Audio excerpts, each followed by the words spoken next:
Welcome back, everybody. This is the Profit Incentive once again, and today I'm joined by somebody that I can only call a mage. This man is an extremely eclectic individual, one of the most talented artists I've been blessed to meet in person.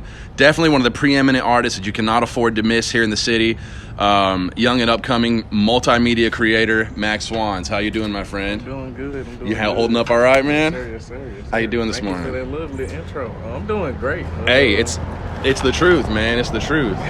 Yeah, I woke up, ate some breakfast. I was just excited to be here. I'm like, yo. I think it's safe to say the fact you're sitting here with me means you ain't got a lot of Valentine's shit. Oh no, fuck that. Fuck that. Shout out to everybody who do have a Valentine's though. Shout out to the couples. I'm not a hater. It's just, it's not my thing. But yeah, happy Valentine's Day. But hey, it's a blessing to be able to have you here to be able to do this on Valentine's Day. We'll be able to bless the people in another way who may not have someone to hang out with. So yeah. We know what we're here for. I'm gonna start with the same question I start by asking everybody, and that is, what does art mean to you, my friend? What does art mean to me? Loaded question, I know. Art is just life, honestly. Like existence, I'll say, to put it in a more grand term. Like when I look around, I just see art like everything is a canvas, everything is created. So it's like if you see art as like a form of expression, or like the ultimate form of expression, everything is art. So I would say just existence. So and then when you say art is existence, do you mean that art is a reflection of existence, or that art is sort of like the vein that flows through existence? I mean, like this table, the air we breathing in, the particles that we're made out of, it's all art. It all has a design to it. Everything. I feel like the art that comes from humans is just an extension of what's already going on in reality. Yeah, like sort of like I said with Mike and Richard, it's like a vein straight from God that's flowing through you, or through whatever it is that you're perceiving into the world. Yeah. And that's awesome that you have that perspective. Have you always had that perspective on art? Is that something that is sort of cultivated over time? Over time, I feel like maybe even 5 years ago, my answer probably would have been different. Especially as a kid as well, I probably would have told you some shit like art is the shit that hangs on your walls or something. Mm-hmm. But the older I get and the more I get into art and just the practice of creating, I realize that art was never new. It's not some new shit that humans thought of. It's some shit that's always been here. Things are always creating. There's always a design to certain things. Whether the higher power, God, the creator, whatever deity you worship or call on, it's all designed. It's all a creation.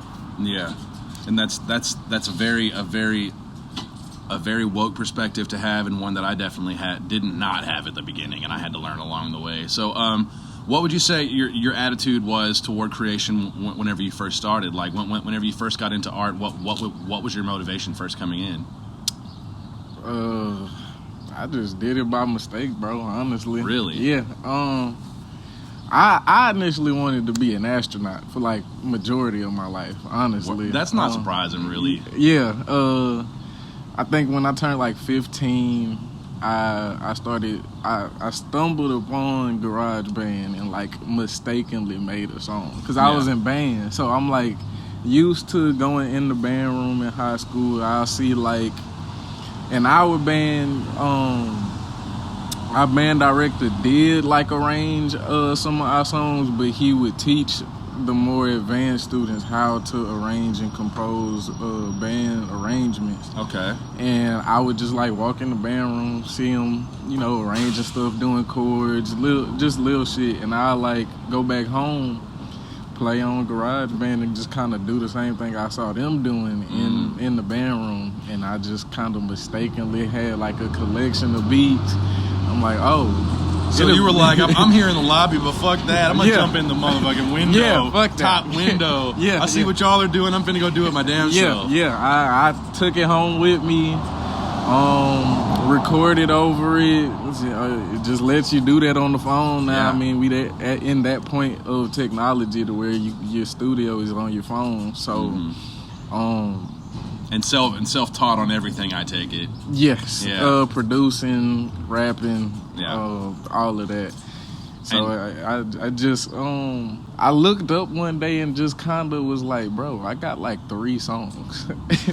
Like I'm like, bro, I'm not even trying to be a rapper or nothing. I looked up one day, I'm like, bro, but what? you're doing it. Yeah, like somehow you're just doing it. I have 3 songs. Like I could actually go to people and be like, yeah, I got this. They were trash, but you know, it's kind of crazy experiencing that almost non-existent line between I'm just some guy who's doing something to I am doing this, you know? And as someone who's also self-taught, I can feel that energy radiating out of you, that you're not encumbered by things you're having to unlearn from academia.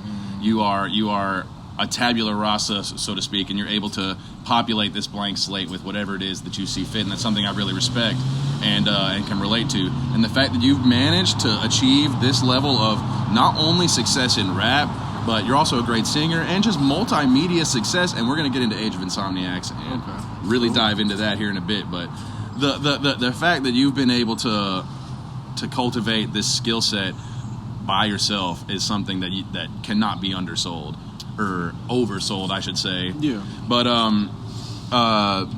it's really awesome to be surrounded with so many people who are capable of things like this. When did you decide that you wanted to start crossing over and start like how you know what? Fuck it, we're skipping to Age of Insomniacs. How the hell did you decide that you were gonna start creating this, like, okay, I don't even know if I'm addressing this the right way. What is Age of Insomniacs? Let's start there.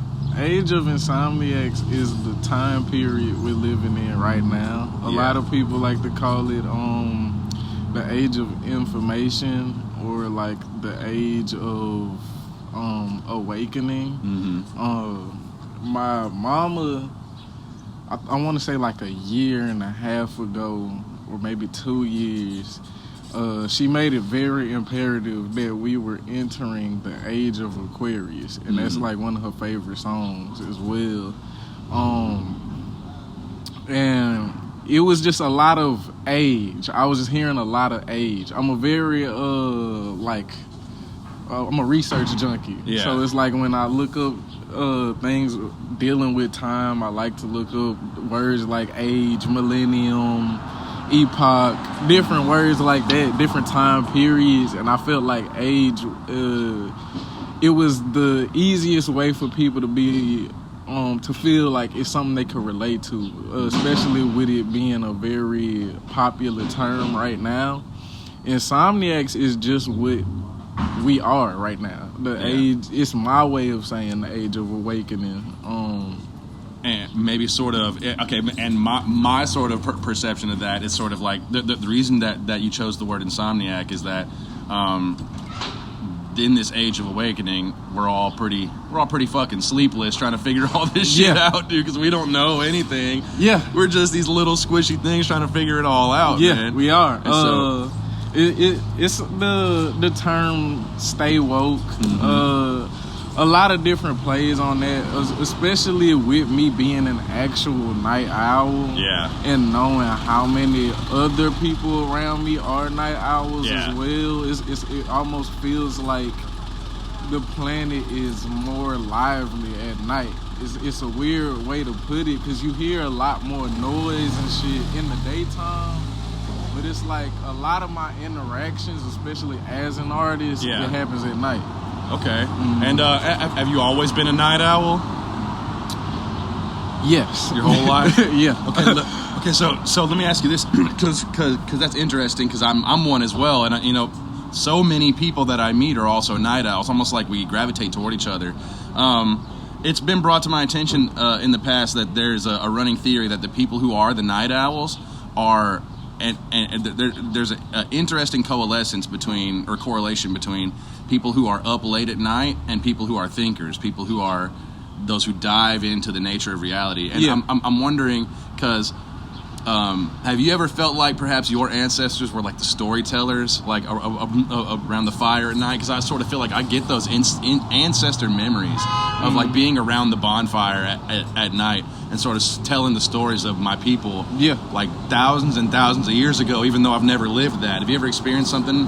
I feel like that every day. Really? I feel like I have this, what I like to call a cosmic mindset. Okay. To where it's not just thinking grand. It's not just the macro. It's the micro as well. It's not just the future. It's the past and the present. It's everything all as one thing. Yeah, all as one thing. So when I'm telling these stories of my life, looking up these theories, learning about different geographical events, cataclysms, just different things that happened in the past. It's just me connecting with the ancestors. I feel like not just human ancestors. I feel like the planet itself. Yeah, it has a great story to tell that a lot of people not really tuned into.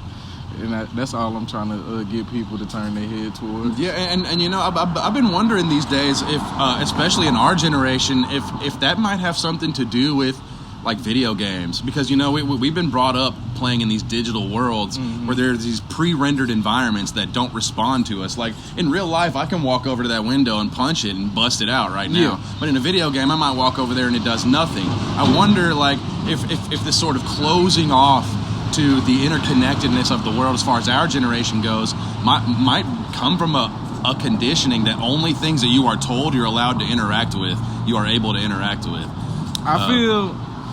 I feel like it's video games is definitely a big part in it. Technology itself, especially in today's time, which is another reason I like the word insomniac. A lot of the game freaks I know, they're up at like 2, 3, 4 in the morning.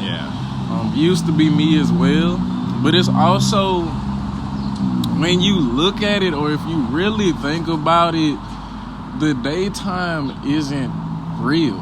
It's not an actual fucking thing. It's just the sun. Like the nighttime is what shit actually looks like. You know what? You're right. Yeah, you're right. And I feel like either way it goes, if the sun would have disappeared right now, we would still have to operate on that time, because that's what our clocks are operating all on. Up until we died. Up until we died, you know. Whenever, you know. But if it was to disappear, you know. You know what? That makes complete sense. So what inspired, if you don't mind me asking, you don't have to dive into it. I understand if you'd like to keep some of these things a secret. I don't know if this is a character, if this is another person, if this is like another entity altogether, an alter, whatever you want to call it. Who is Dr. Maximilian? Dr. Maximilian is a sound doctor from an alternate universe. Okay. He is the first being of sound. He was the first sound in his universe. So, say he was the first sound in ours, he would be the sound of the Big Bang. Oh, wow. If the Big Bang is like a confirmed theory, like if it's 100% sure the Big Bang happened, the sound of it is Dr. Maximilian. And it's interesting you brought up if it's 100% confirmed, because now they're saying... Yeah, you know, with science, it's really... Science is just... It's science until the universe says otherwise, until we learn more. Which always interests me about people who consider themselves scientifically minded, is they ironically become just as dogmatic as some people who are religious extremists. Yes. And they're not even willing to have the conversation, whereas like things that have been accepted as scientific fact for decades and decades and even hundreds, thousands of years are suddenly one day just like, oh, we were wrong. Well, I mean, the Earth was the center of the universe for how long? How many centuries until they were like, oh, wait, it's actually not. It's actually everything is the center of the universe now. And let me get your perspective on something about that, because this has been heavy on my mind lately. I assume you're familiar with quantum physics. A little bit. So you're aware with the concept of superposition? No. Okay. Well, just to mansplain a little bit, but before I ask you this question, what superposition is that, like, say this bottle in front of you, for instance, if nobody is looking at that thing, the bottle is in a state of both existing and not existing at the same time. And every version of that bottle that could possibly exist and not exist is out there in the quantum field at the same time, ahead of us temporally, that we can't access. And only once we perceive it, only once we observe it, only once we collapse that wave function, turn that wave into perceivable matter, does it then become that bottle. So, knowing that, let me ask you this. Because we know that things exist in every potential state that you could ever imagine until observed, and that's something that's been proven through things like the twin slit experiment, which I suggest you check out and look into. It's some really eye-opening shit. But do you think it might be possible that perhaps the Earth was the center of everything, and that perhaps man, in some futile attempt, or in some attempts to become as powerful as God, manifested a reality in which the Earth is not the center? I think it's possible. Honestly, this bro. This is the shit I think about, bro. Yeah, I think about a lot of this shit.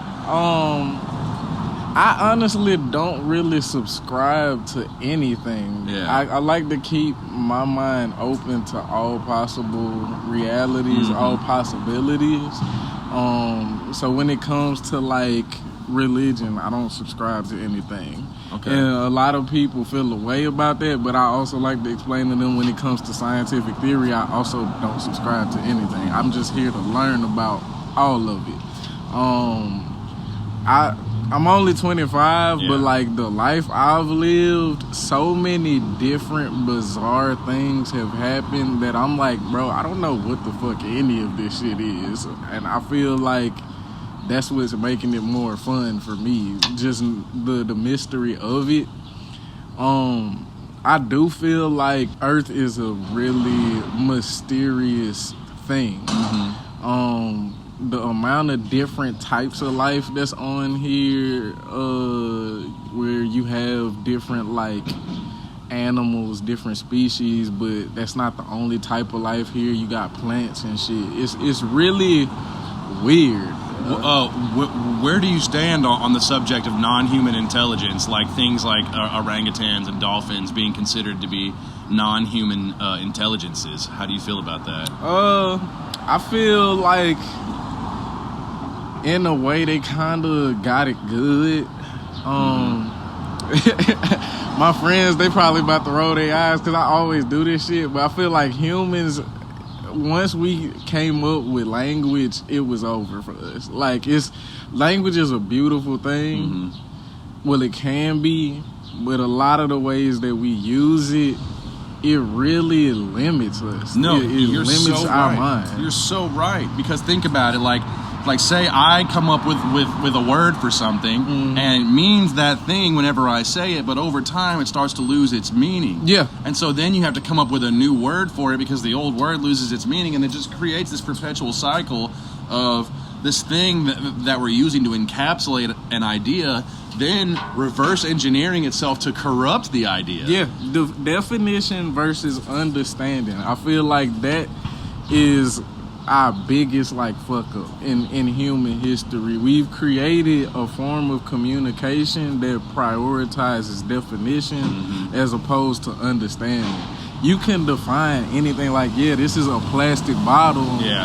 But like if an alien came right now, they don't know what the fuck I'm talking about. No, but they know if they open this shit and drink it, they understand it's something that's holding something. Yeah. It's like experience is what like brings understanding. I feel definition is like a Dollar General understanding, a Dollar General version of what true understanding is. And I feel like that, like a dog doesn't know that it's a dog. That doesn't know that we call it a dog. Yeah. But everybody on the planet knows what a dog is and does, but by the way the dog lives, not by how it speaks or what it says to other people. Or what we call it. Yeah. By what it it's looks like over time you'll understand, oh, that's a dog, that's what a dog does.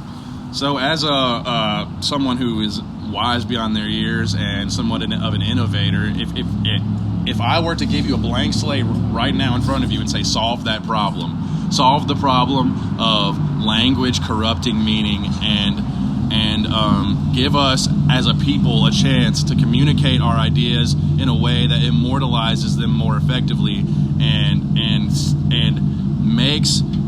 makes a distancing from the truth less likely. Like, do you think that that's something that's possible to solve? Yeah. How so? Music. Man, that was the perfect possible answer. God, that was the perfect answer. It's like, I'm not against using sound as a way to communicate and express. It's just the way that we use sound. Mm-hmm. I don't understand why this is the way we chose when we've created something as beautiful as music. I mean, I think I left the church like when I was like 14. Mm-hmm. Till this day, I love Southern gospel. Like, I love it. I don't care where I stand on religion. I don't care. The feeling that gospel, specifically Southern gospel, gives you when you don't even have to really understand music, you can just feel what they're feeling. Yes. You're not saying words, and even if you are, you're listening to the way the words feel more than the actual words. You're listening to the melody, the cadence, how much emphasis they put in the certain sections of the songs, and it hits you. It's like a whole different array of emotions. The relations between different frequencies. Yeah. So I wonder if you studied like solfeggio frequencies and like 432 hertz, the healing frequencies and things like that. 432 hertz. Yeah, I've done an average amount of research on it. I'm not really an expert on it, but getting into the frequencies, getting into studying the frequencies is what helped me realize sound isn't the problem, it's the way we use it. It's my mind, bro, it's like a non-stop thinking type of thing. So when we talking about like language and shit, it's so complex to me, and it's a everyday thing. Like this, what we doing, back and forth talking, it's crazy as fuck. Like I like to think about it. Like think about a point in time before humans were like, oh, we about to open our mouth, create different sounds that represent our thoughts. That way, you can understand what's going on in my head, and I can understand what's going on in your head. That shit is actually really fucking complex. Yeah. But we so used to it, it's just like, we just talking, bro. It's just a conversation. It's something that we just do, and in so doing, we've sort of convinced ourselves that it is the maker's mark of sentience. Mm-hmm. But I think it's very interesting that you brought up like the intelligence of trees and the intelligence of things like that. Like I think it's entirely possible that just because we vibrate the air to communicate ideas to each other, to transfer ideas from brain to brain, that doesn't necessarily mean that's the only way on this level or even beyond to do it. You know? It's nowhere near the only way, I feel. You think mushrooms are conscious? You think mushrooms communicate with us? I don't count it out. Yeah, I mean, mushrooms do some weird shit, bro. They like being on shrooms for my first time. I'm like, bro, what the fuck is anything, bro? Like, you can do shit like this in this reality, and that's what I like to stop and think about. Like, I know a lot of people have lives, they got bills to pay, they got kids to take care of, they got school, classes and shit to get to. But I really wish people would stop and think and like just look around. This shit is complex as fuck. Yeah, it is. Like, whether I don't think I've ever been an atheist. I probably had like that atheistic phase in like 7th, 8th grade where I'm like, I don't know what the fuck y'all talking about, this, that, and the other.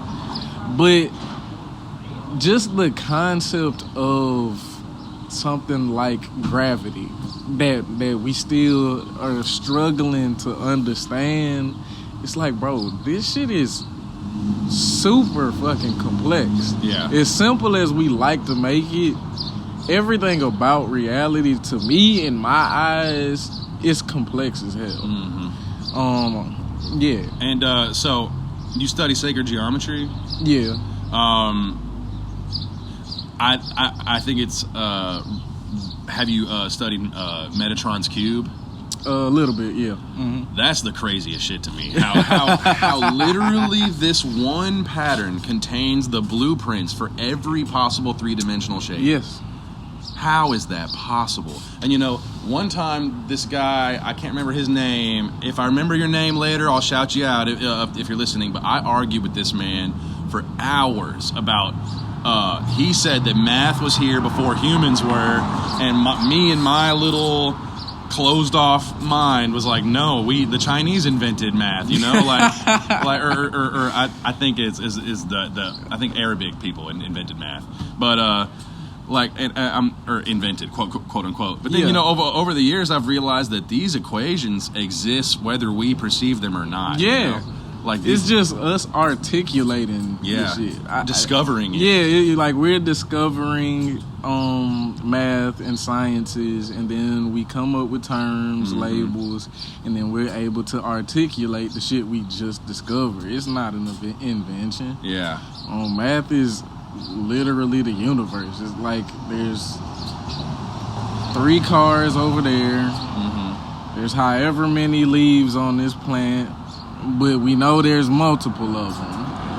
Do you take an interest in numerology by any chance? I haven't. I haven't dived into it. Look, I mean, I'm interested in it, but I haven't dived into it. I avoided it for a long time because I sort of put it in like the woo-woo astrology, whatever category, which I've opened up to over time. But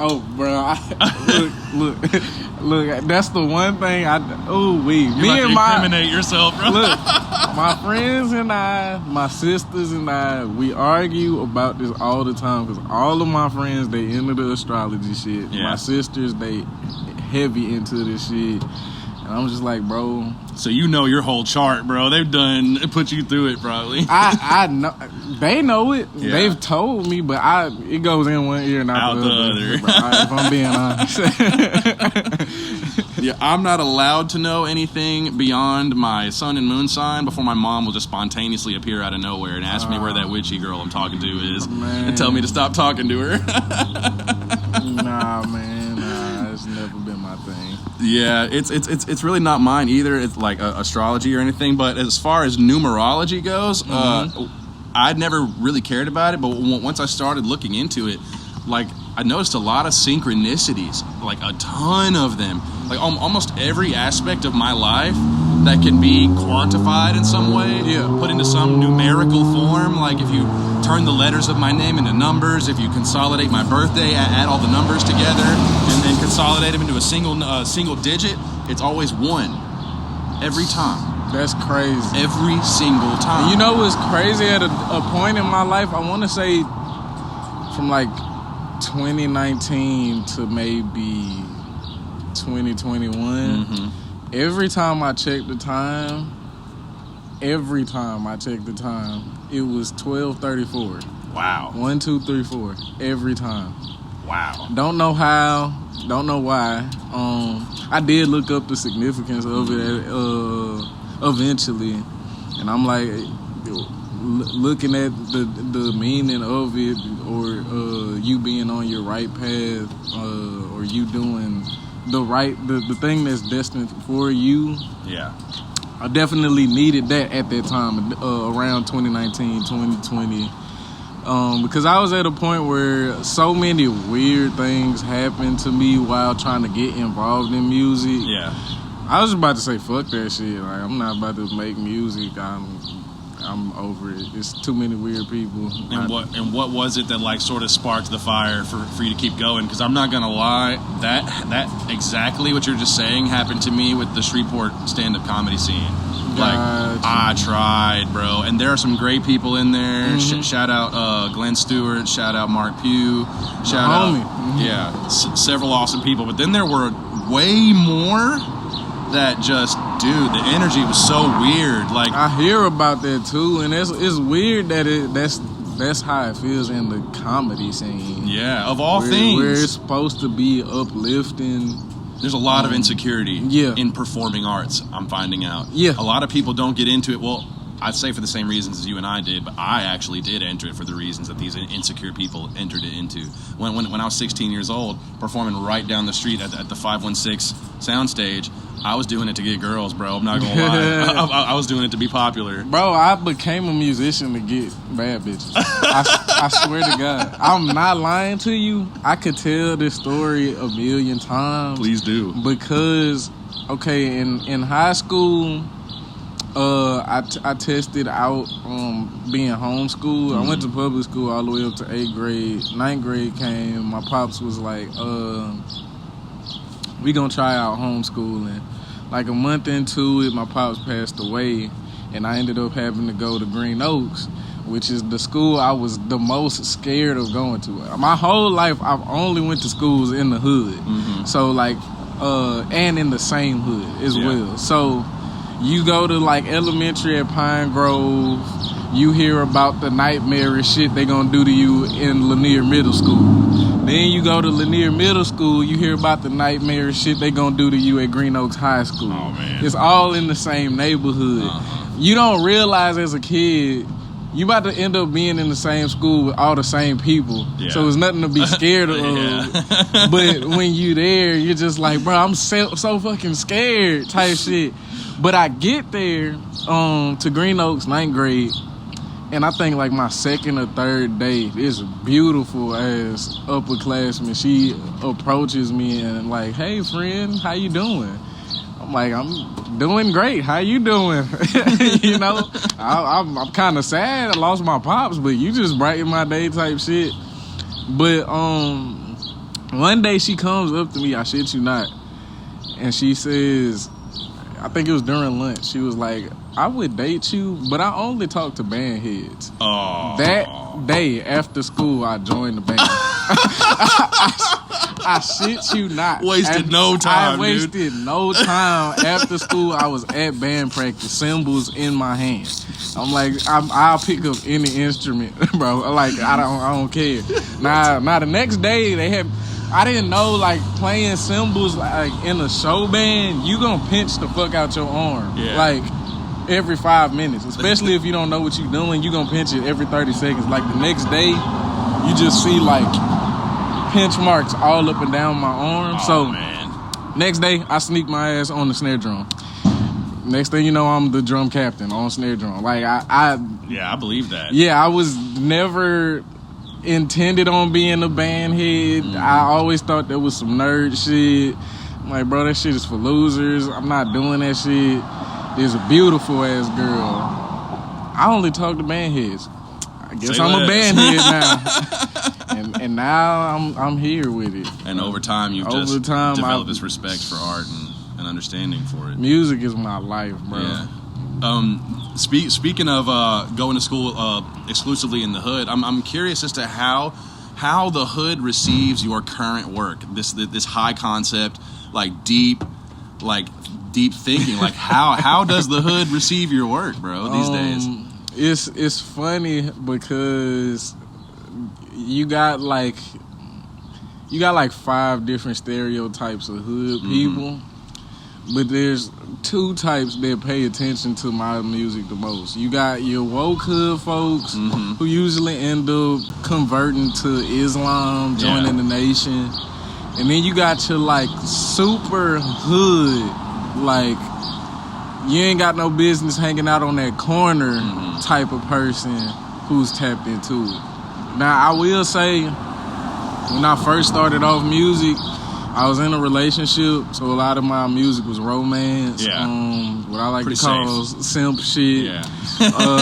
Been there. Yeah. Many so times. when I started out, my whole school just was like, "Oh, he the shit." Like, Wow. like, yeah, he was like. I don't think they was just as dramatic as like, "Oh, he next up," this, that, and the other. But They had your back. it was when you come to GO, it was known. Mack makes music, Wow. and he makes some good music. Now, once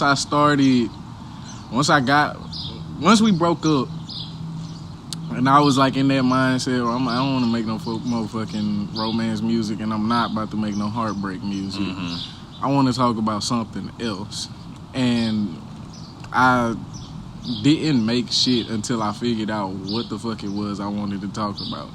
Which didn't take long either, because eventually I just realized I just wanted to talk about life. I'm a weird-ass person. Yeah. Why not just make some weird-ass music? And that's when I kind of entered my experimental phase. Once I entered that, it shaved off a lot of my audience that was into the romance shit, but it got me more a whole different audience, like an entirely new audience that I've been building up since I want to say 2020. The project that I dropped before that, if we starting at Ahead of the Future, I dropped that in 2019, late 2019. Mm-hmm. Early 2019, I dropped Pain. Pain is probably like my most listened to project. Out of everything I dropped, even Age of Insomniacs, it's like a heartbreak project. Mm-hmm. So everybody was just fucking tapped into the shit. Deleted it. Damn.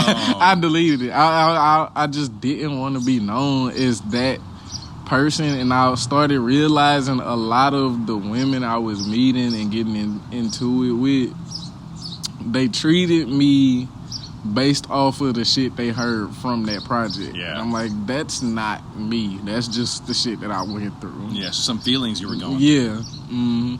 Wow. And you know, I can relate to that because some of my most popular work and some of my listeners will be able to attest to, I've deleted.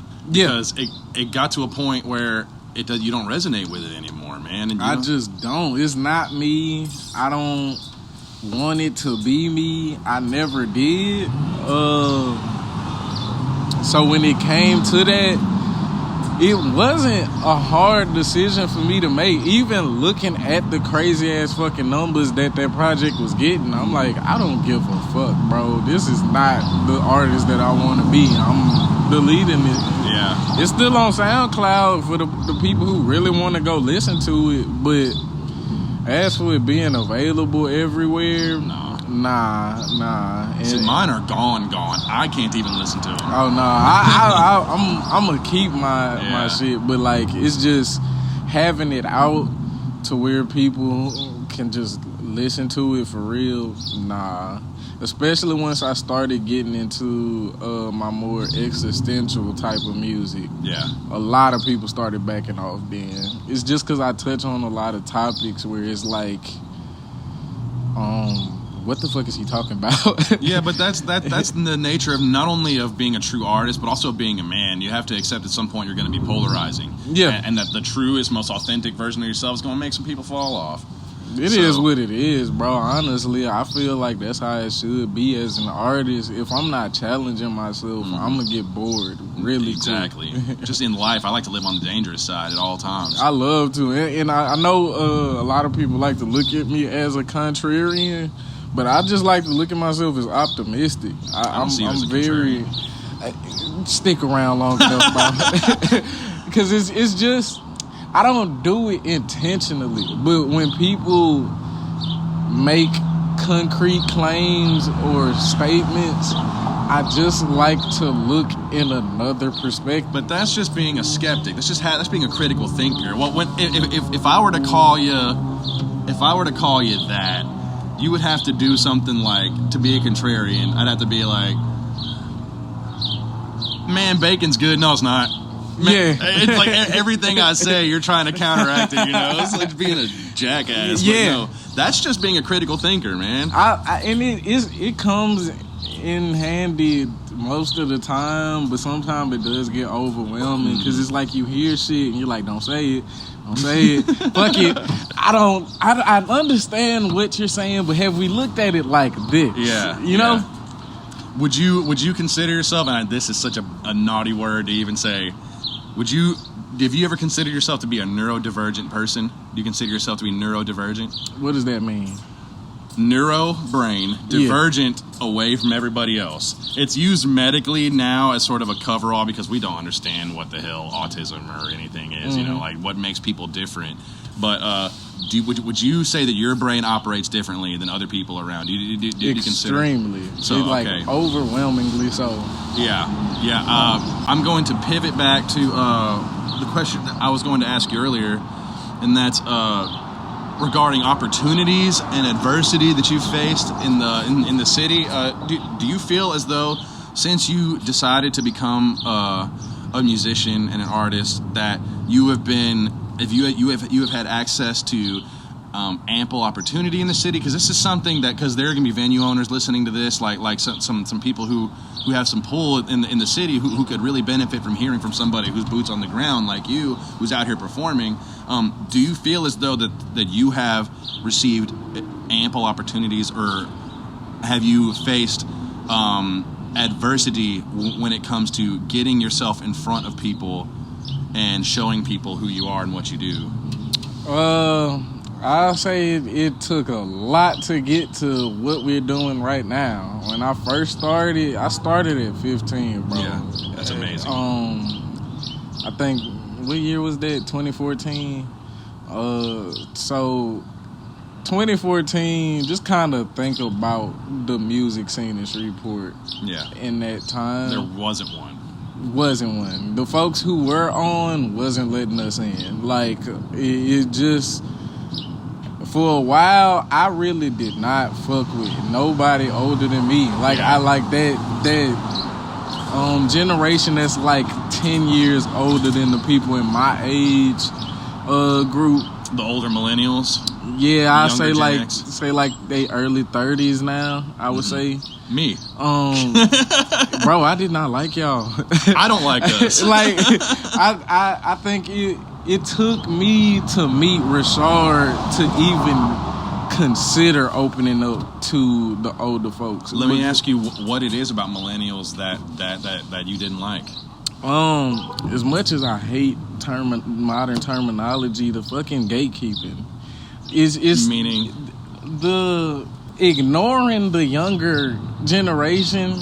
When we want to perform, you're not letting us in the venues. You don't want to do features with us. You're literally just ignoring our existence. Let me tell you now, it wasn't just the younger generation that they were doing that to. There's a problem in my generation that I call motherfucking main character syndrome.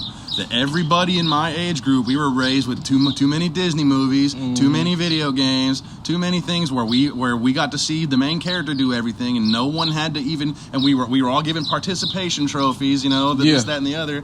So everyone in my age group wants to be the damn main character, and that was something that I experienced coming up in the music scene here. I got gatekept. I still get gatekept by those same people. Yeah. But the problem is, your boy's on the inside now. Yeah, that's what I was about to get to. Although all of that happened, I feel like time defeated that generation. And it was only a matter of time before that happened. Because I'm the whole time I'm like 15, 16, 17 thinking, wait till I turn 21, wait till I turn 25, wait till I do this, that, and the other. Now I'm 25 and I'm way beyond where I thought I would be. Just being able to do shows whenever the fuck I want to. Call up a venue and get it booked and ready and set up, and then be able to call up a plethora of artists and have an amazing lineup easy overnight. I feel like maybe when I turned like 22, 23, that generation that we speaking on started seeing like, oh, maybe we should have just let them in all those years ago in our infrastructure as a music scene would be a lot different today. Mm-hmm. Instead, we're having to put in the work now that should have been put in 10, 20 years ago. That's so real, dude. Yeah. This city has had its boot on the neck of innovation and of true artistry in favor of cliques, in favor of inner circles, in favor of politics, in favor of backstabbing, and in favor of artificial look you in your eyes and act like they're your friend, and as soon as you're around the corner, they just drag your name through the fucking dirt, bro. The second you're gone, they have something negative to say. Immediately. And I never understood that. Now that we operate how we operate, because the people that I'm around, we are extremely tapped into the younger generation. Like, we want to know whatever they have to offer. Like, bring it to the table. We'll showcase it, because we were just in that position to where it's like, bro, we had these amazing ideas and nobody wants to fucking hear them. And ironically, there was all this talk about, oh, your generation's going to be like, oh, they're ruining the world, blah, blah, blah, Gen Z, they're hopeless or whatever. Nah. And then you guys are so much better off than we have it, bro. Yeah, like, and I'm not going to, like, sit spiritually, and act, I mean. Yeah, I'm not going to sit and act like we just angels. No, but... Because our generation, we have a whole different set of issues from the ones before us that I just get fucking tired of. But I will say, when it comes to being inclusive and considerate of other creatives. And openness. Just being open-minded to anything. Just willing to hear people out. We have a pretty good grasp of doing that. So, so you said earlier that the whole love thing's not for you, huh? Nah. What made you decide that? Is it just like it's something inside of you doesn't appeal to you, or are you sort of more like me, to where you realize you got to choose what's important to you in life and choose what you're going to pursue in life? And for me, I've basically come to the conclusion that it's either art or love. It's a little bit of both. Yeah. I think I don't like to talk like I'm old. I mean, I'm young as hell, but I've been in enough relationships to understand the concept of it. And it's just kind of like, it just doesn't make sense to my brain. Like, I get it and I understand why, but the overall general concept of, like, commitment, being committed to one person, monogamous commitment, if you want to call it, I just never got it. Like, even in high school, while I was in a relationship, I still, like, had questions of, like, why are we allowed to like more than one movie but not more than one person? Like, why are we allowed to love this wardrobe, but like it's a crime to say I love her and I love her as well?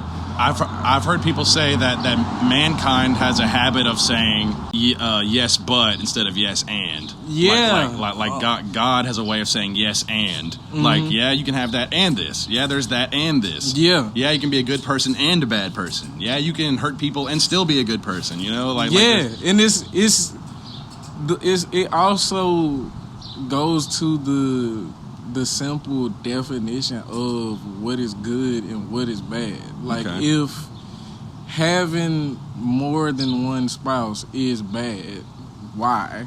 Like, why is it bad? Risk of sexually transmitted diseases aside, like, we know that that's a possibility, whether you're monogamous, polyamorous, whatever. It's a possibility. Maybe it raises your chances if you have more than one partner.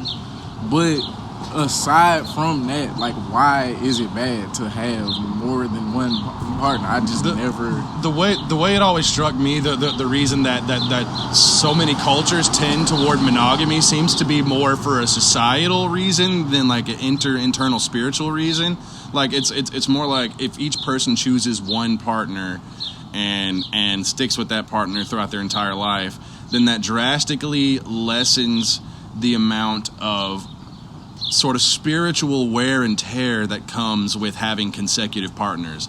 Like, as somebody who's a member of Gen Z, I'm sure you can attest to the fact that, or hear people who have spoken on the fact that the dating scene is fucked. Oh yeah, it's over with. That's done. Fucked. That's done. Like, as far as the traditional concept of dating, how it used to be, that shit is done.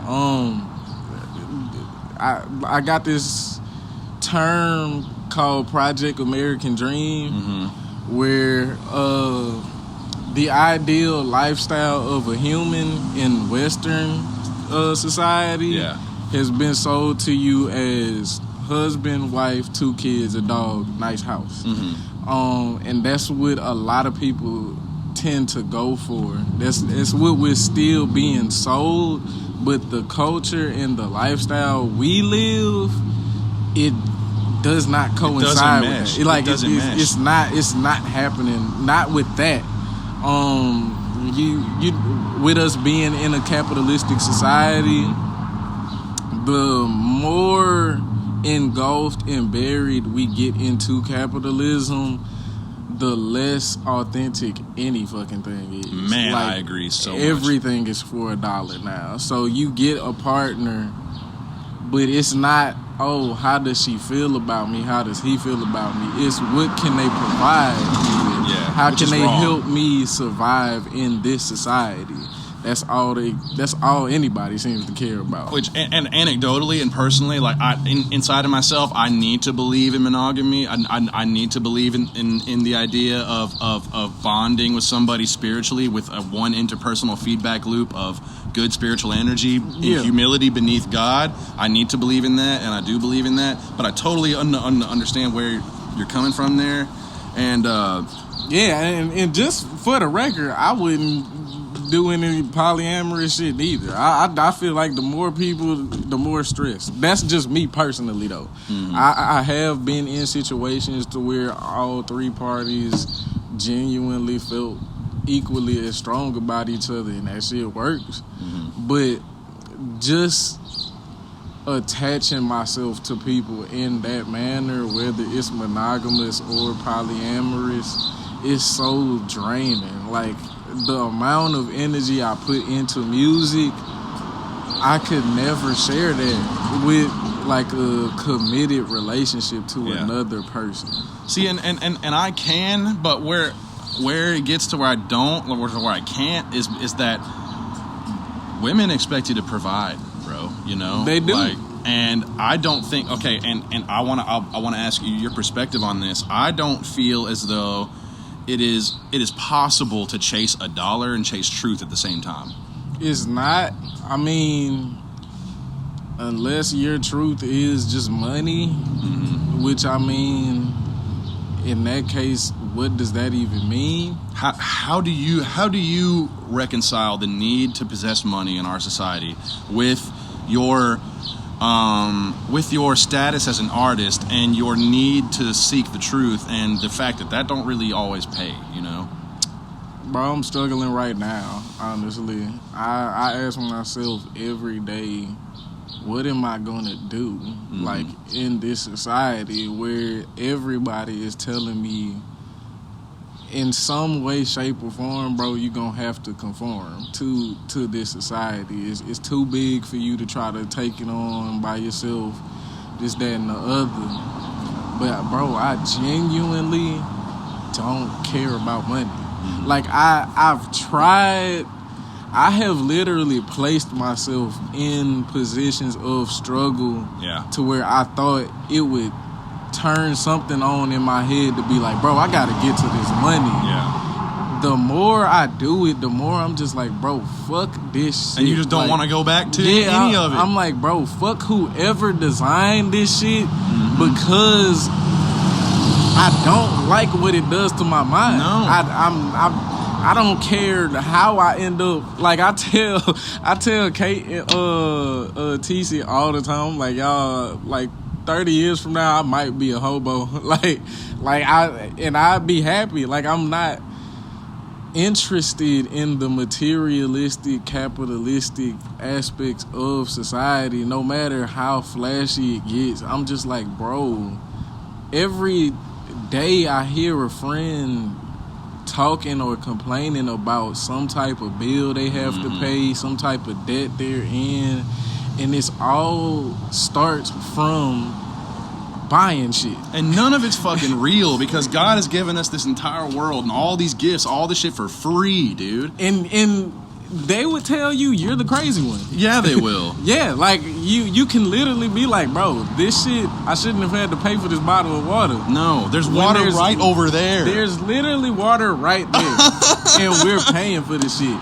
And no matter how many times you say it, people swear you're crazy. Yeah. It's like, bro, have you seen the fucking animals around here? Every animal except the humans. Have you seen? Like, they're eating, drinking just fine. Yep. They know where to go. They know how it operates. They're not walking up to another random, like a fucking monkey isn't walking up to another random monkey like, hey, bro, you gotta give me 3 bananas if you want to drink this water. No. It's a banana tree right there, banana tree right there. Yeah. It's some water right there. Have at it. And there's no other animal standing at the watering hole gatekeeping it, talking about you owe such and such. Yeah, like no, bro, no. 3 shiny rocks to get to the watering hole. I feel like that is why we have things like depression and anxiety and shit. Oh yeah. I'm not sure if other species get that. No. Maybe when it comes to like death, maybe if they lose like a relative, they mourn. But being depressed, I feel like it really comes from the society that we design. It comes from boxes. Yeah. Depression comes from cages. Yeah. You wanna know the only time you see depressed animals? At the motherfucking zoo. Yeah. Yeah. They fully understand what depression is. Yeah, then. they do. It's just like, bro, this is not what life is supposed to be. Yeah, you go up there and the white tiger is just laying. He's all fat. He's just laying there like, just kill me, somebody, please. Yeah. And I think the same thing happens with us. Like, this is a box all It around is. us. All these, look, they're literally shaped. They like are boxes, literally bro. boxes. They're literally boxes. Mm-hmm. And I've even heard people talk about how like the shape of a roof inside of a building can determine the amount of spiritual energy that you have access to. I fully believe to where that flat roof over your head makes you feel like trapped in. I fully believe in architectural spirituality, which is why I feel like society is where it is today. Because our modern architectural society is just industrial. Yeah. It's all about industry. What are we selling out of this building? How can this building that we're building make us more money? Yeah, as much as I hate Tucker Carlson, he describes our modern architecture as hating people. Like, we have buildings that hate people. That's funny as That makes hell. sense, though, doesn't it? Oh my God, I'm stealing that, bro. That shit is funny as fuck. Cause I look at ancient structures, pyramids, whether it's Egyptian or Mayan, Stonehenge, King Tut, different things like that. And I'm like, this wasn't built for a capitalistic purpose. This was built to reach something that's greater than all of us. It takes all of us to build this. Thousands of years from now, our descendants are gonna wonder how the fuck we even built this shit. Yeah. And I feel like that's art. Yeah. That's what art is. There is an art to business. There is an art to capitalism. There is an art to industrial society. Coming back to the topic of capitalism and depression and us not being fit for the society and you struggling to fit into something like this is something that I've been thinking about for a very, very long time, and have talked to some very smart people about this. And, we already have a community coming together, right? We already got people of different skill sets, of different backgrounds that can be valuable in certain ways. I'm tempted to ask you have you ever looked into starting a micronation? No, but my friends want to. So, this is something I want to make happen. I'm not opposed to it. I struggle with fighting for individuality and unity at the same time. So when it comes to like being a leader, I have a love-hate relationship with it, which is why I seem so in the middle. It's like, is he a leader or is he I know what you mean. by himself? Like what's going on? Like if I'm leading y'all to anything, it's individuality. I like for people to think for themselves. I'm the exact same way, man. So when it comes to like a micronation or like a commune, I feel like I'm open to it. Yeah, what if somebody came to you and came to our community with an idea? Because I kind of already got one, and it doesn't require any geographical location. This like, are you aware of Estonia? What Estonia has created is sort of a digital e-tribe where they have an internal currency system for their city-state, right? Their nation that they circulate inside and generate value on the inside. Then these people go out into the world, so it's like a tribe, a modern e-tribe. They go out into the world and get currency-based resources or item-based resources and return it to Estonia to then circulate it inside their internal economic structure. So it's sort of like being a nation and being all nations at the same time. That is genius, actually. And that's sort of kind of what I would like to do. I'd definitely be open to that. I think about shit like that a lot, especially in the community that we're in. I feel like there's a lot of people who are in positions to generate money for specifically the art community here, but that doesn't seem to be the priority for anyone around here. And it's because of the nature of the U.S. dollar, I think. So I'm wondering if we... Because we have value. Every single member of this community has value. You have value. Rashard has value. Anthony has value. All these people have value. We just don't have the promissory note to communicate, hey, here's my value I'm giving you that you can then cash in later. Yeah. We don't have a code. That's all we're missing is a codified way to do that and a codified system of laws. And we are a nation, bro. Yeah. I fully agree. I feel like that's why I'm looking into different ventures. Like I want to get into learning how to play different instruments, as well as like being a DJ, because I feel like it could bring in a whole new array of like currency. Yeah. So when it comes to that, I'm always trying to figure out how can we generate money to circulate in our community.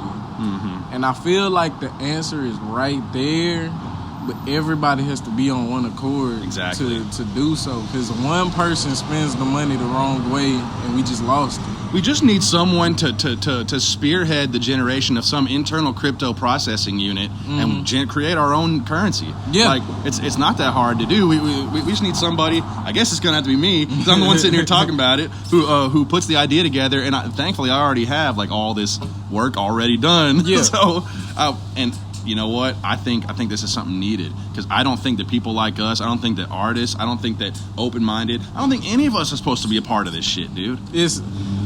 I agree, because it's not that I don't think we're supposed to be a part of the world. Not the world, but this sick game. Yeah, but like this shit, the society that they've decided to come up with, ain't it? It's not it. And at some point, the higher ups are gonna have to realize that. And I'm thinking we're getting to that boiling pot moment to where it's like, oh, every nation has its point of decline. Yeah. And I know the people upstairs are like, our time is winding down, both physically and society. I think that the show Attack on Titan is a perfect metaphor for that, because this society that we've created is like the wall around the city in Attack on Titan, right? And the rumbling, all the shit going on out there is what's really going on, what's coming for us if we don't make our changes on the inside, you know. Facts. So I think that's a great metaphor, like Noah's Ark, so to speak. Like you got to either listen to what the real world is saying, not pay attention to what man has going on, not pay attention to society, because if you don't, then God's going to give you a sign, the universe is going to give you a sign, you're going to miss it like everyone else, flood's going to swallow you. Yeah, so I agree. And I think the flood's coming, my man. It's definitely on the way.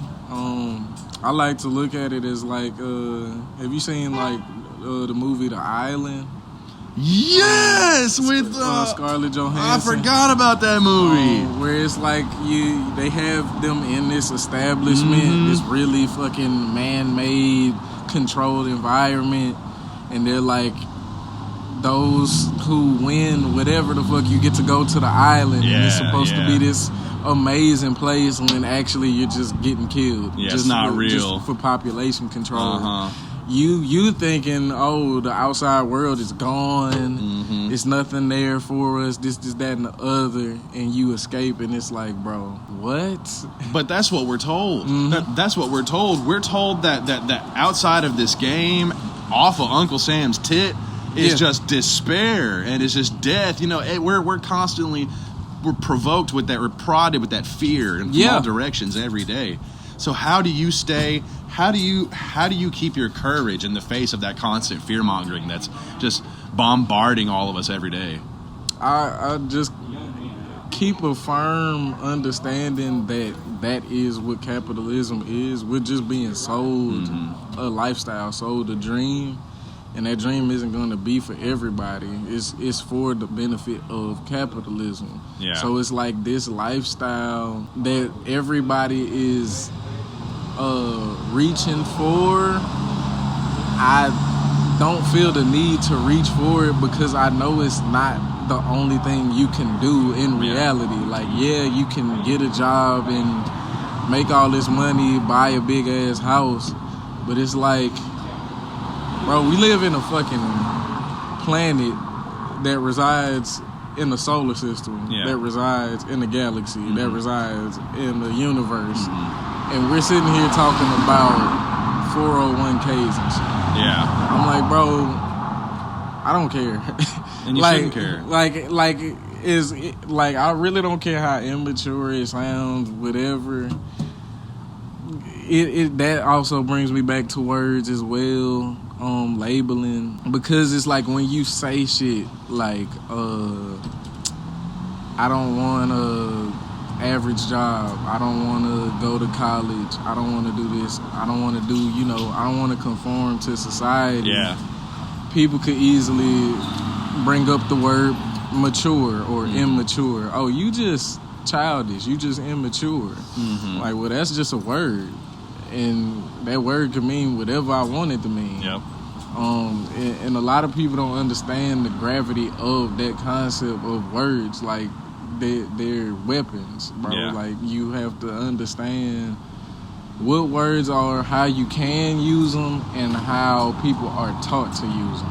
And it's that way we use words that I was trying to touch on this earlier, and I kind of got distracted to where neurotypical people, so to speak, will use words to build like a cage around themselves. And the problem that I heard used to communicate this, and I wonder if this will resonate with you, is like, imagine you get hired on a pirate ship, right?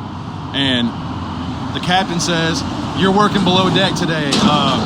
You're scooping water below deck today. And you say, okay. You go below deck, everyone's got buckets. There's water up to your knees, and they're scooping it out, and they're passing it up, and they're throwing it over. So you're scooping buckets, right? You're throwing it over the top. You start looking around, and you notice there's all these holes in the wall. And you're like, y'all, maybe if we would plug these holes in the wall, we wouldn't have to scoop all these buckets. And then someone turns to you and is like, we don't do that here. We scoop buckets here. We don't plug up holes. That's what we do. We scoop up water. That's sort of the cage that language can build around us as individuals. Oh, yeah. That's when I was speaking on the issues that my generation has that's different from the older ones. It's terminology and words. We're obsessed with the shit. Yeah, we are. Unhealthily. Like, every day there's a new word you have to learn. Yeah. Because somebody wants to call something else something different. Somebody wants to identify as something different. Somebody wants to just say something different. And it's come to a point to where people just want to use the word. They don't actually care what it is you're doing. Just for an example, I want to say like a year or two ago, there was a post on the hip hop page that posted the Secret 3005 track by Childish Gambino, and they were just like, it was just like a homage to it, just highlighting it, and I commented because I was there because the internet dropped in 3005, and I was there for the Secret track. At a point in time, it was available on Audio Mack and SoundCloud only. And those who knew about it were the ones who knew about it. But they made a post about it, and I was just like, bro, I don't know how I feel about y'all just outing the Secret track like that. That's supposed to be for like the hardcore fans. And somebody replied and was like, bro, gatekeeping is not cool.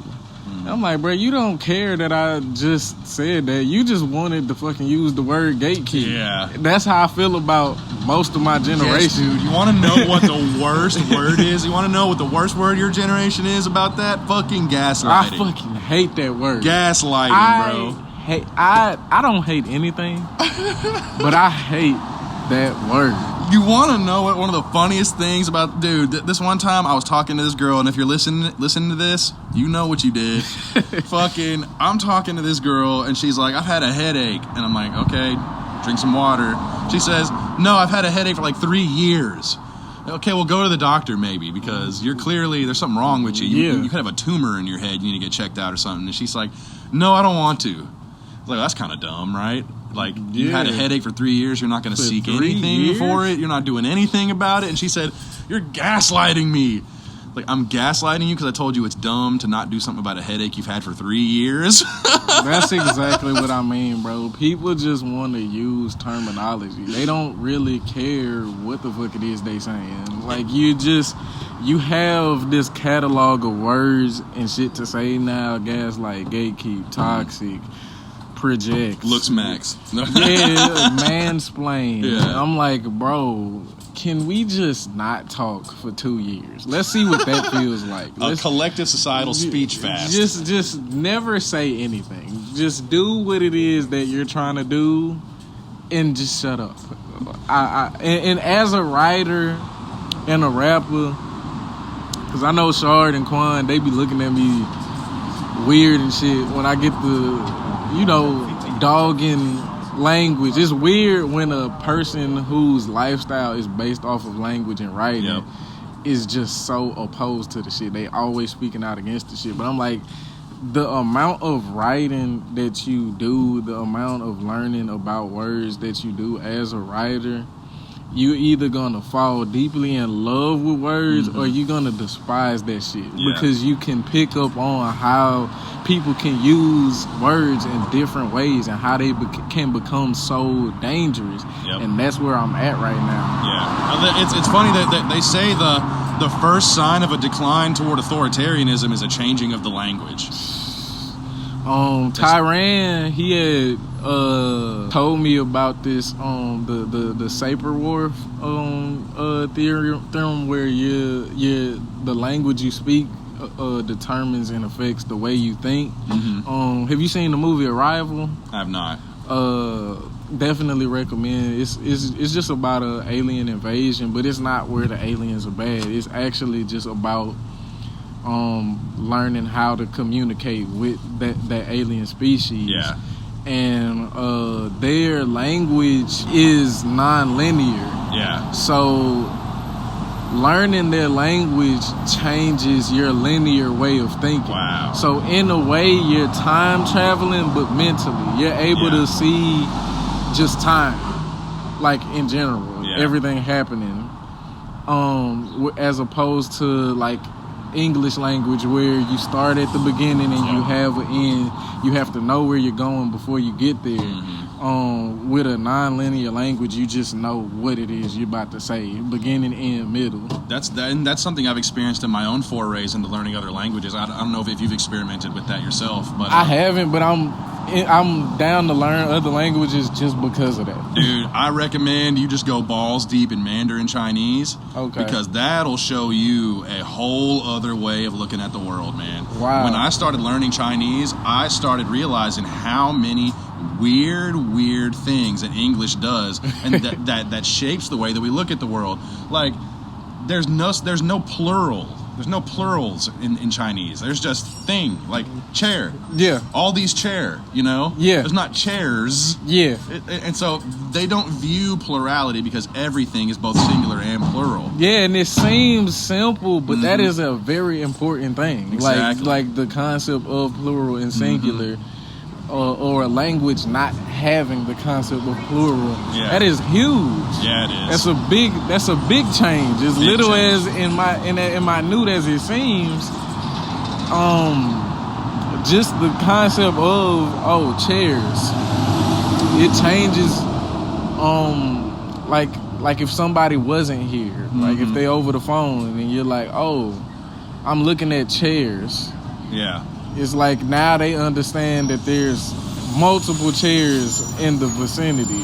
Whereas if you know Mandarin and the concept is just a chair, you're just like, there is chair. There's chair. We don't know how many, but don't know how many, don't care. Doesn't matter. Your mind doesn't wander off to all of that. It's just you understand they're sitting and there's probably other people sitting with them. They don't get caught up in the aspect of this thing being innately separate from this thing on a physical level, because that's not real. Nah. Everything is one and one is all, you know? Yeah. And that's something you can only learn by going outside of your own culture and going outside of your own way of thinking and learning new things, man. I'm glad you brought that up, because a lot of folks, they've been talking about like oneness theory and shit like that. Age of Insomniacs, like the track list, like the timeline or lifespan, like Age of Insomniacs track list is like the lifespan of the universe. Yeah. Where the intro track is or Full Circle, and the outro track is Heat Death, which for those who aren't science nerds, heat death is just the death of the universe, the moment that temperature is no longer a thing. Do you know what about the music of the spheres? Music of the spheres? I'm unfamiliar. Educate me, please. It's a Pythagorean concept where the music of the spheres is basically the planetary sounds and how planets and galaxies and everything within the universe moves on its own clock. So, say for instance, the Milky Way galaxy has a song, or it's performing a song right now. Yeah. Our lifespan, the human lifespan, is probably long enough to hear like a note of half of a note, if anything, of the music of the Milky Way. And I incorporated that into Age of Insomniacs to where it's like you have different songs, but all of it is Age of Insomniacs. You're at different stops in different timelines. Each song represents a different era of reality, but it's all the universe. I always thought that was an interesting concept. Hell yeah. The fact that you're 25 and this tapped in is very impressive. Oh man, it's so much shit to learn, bro. What's extra interesting about that, you said that the scale of the sounds affects the perception of the listener. So like we can't perceive the music of the planet, so to speak, And, you know, we love to tell ourselves, or historically people have said, like, animals don't appreciate music, only humans do. It's one of the things that makes us human or whatever. But what has been shown over time is that if you play music that is at the same frequency or the same rhythm as their heartbeat, their rhythm, the rhythm of that creature, the frequency of that creature, then they resonate with it. Yeah. You play really slow, really plodding stuff. An elephant will respond to that. You play really fast, like some Dragon Force or something. Yeah. A little cat or a parrot's going to be like, okay, there's something going on here, you know? Yeah, yeah. And I like to look at that also and incorporate it into the concept of multiple dimensions. You could be like the fourth and fifth dimension is like an actual separate reality, an actual separate dimension where things operate completely different. Yeah. But I also like to consider that this plane right here, this simple like patio, is a patio to us, but it's an entire world to an ant. Yeah. So it's like, imagine you watching a movie that shifts from the ant's point of view in this patio to our point of view. But also imagine that point of view shifting from our point of view to like the Earth's point of view. Yeah. Where like 10,000 years for us is like a year to the planet Earth. I feel like that concept, it's almost like we're not able to perceive what's going on that scale just because of how huge it is. Like a mosquito or a fly isn't gonna understand like our emotions that we have to consider. Like it takes seconds to get to that door for us type shit. Yeah. That's a completely different dimension of time of it might take minutes or years for a dust mite in its perspective, you know? Yeah, that's a completely different experience of reality where I'm like, bro, is that what dimensions is? Like your size determines what level of reality you experience. Something I just like to think about. And you know what? I like to think it probably does, because, you know, if we think of all existence as energy, like the different wavelengths of energy, and we think of volume of music as taking a certain element of that energy and amplifying it. Yeah. Perhaps size is the same thing. You're taking a certain element of that frequency or that sound or that vibration, that energy, and you're amplifying it. Yeah. So I don't know what you would call it. I guess size is what you would call it. But like what that actually means on a deep metaphysical level, I guess there's no way for us. It's just space-time. Honestly, you taking space-time and sound or frequencies, and depending on how, like, the space of that you take up, I feel like it may determine your reality, the reality that you experience. Yeah.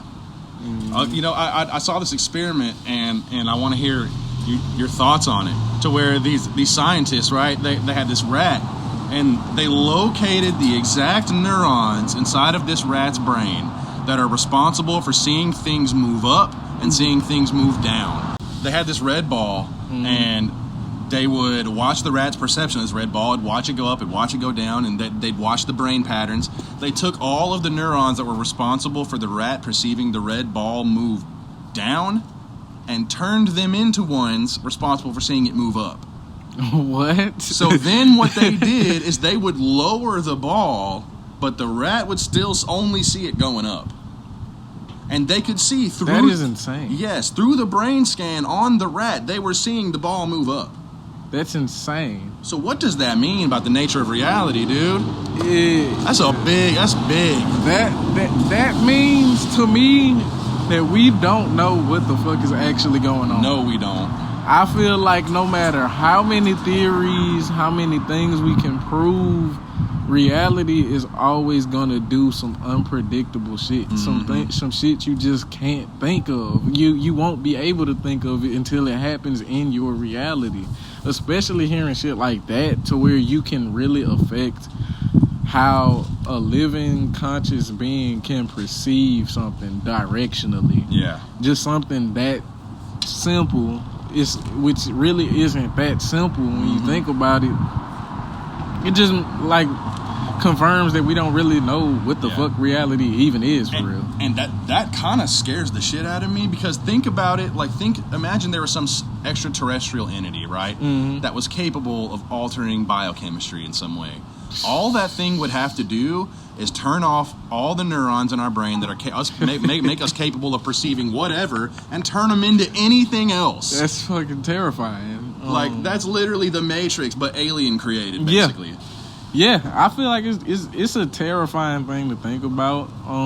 But I also feel like that's where the concept of God or the Creator provides comfort. I know the biggest misconception about me is a lot of people feel like I just don't believe in God or the Creator. It's not true. I think it's a linguistics thing, like you were saying earlier. Yeah, it's the words.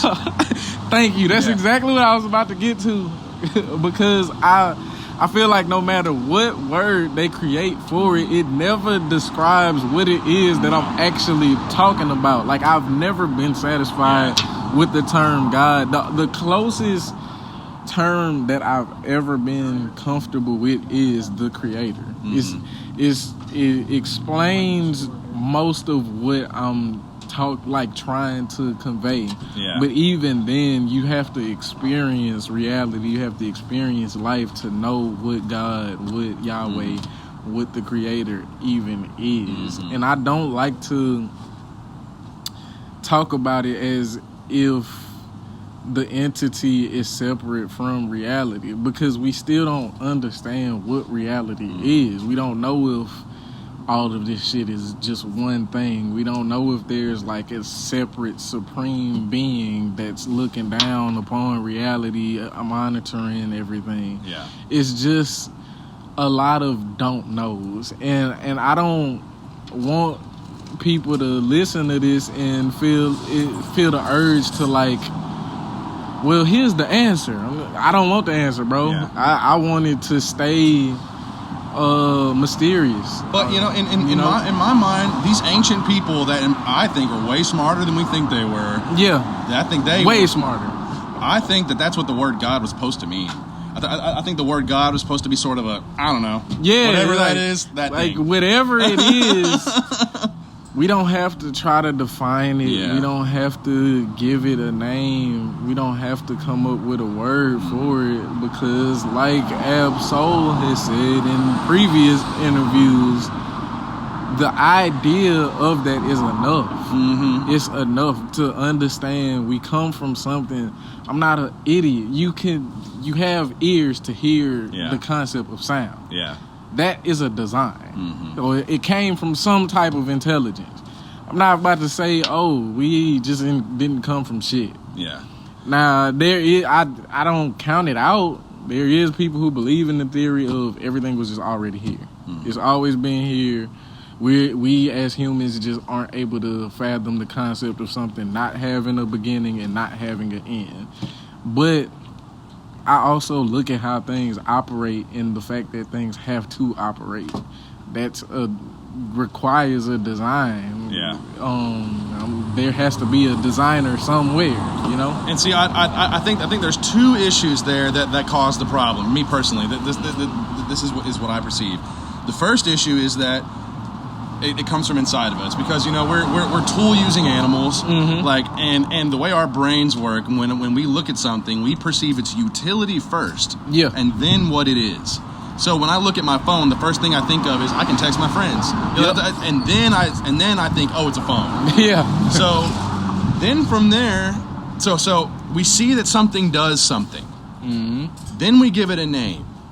So that's what I think happened with the word God and the creation. We saw that there were these things going on, these machinations that we didn't fucking understand, that don't make any sense to us and that are never going to make sense to us. And so we saw, does everything, creates everything, God.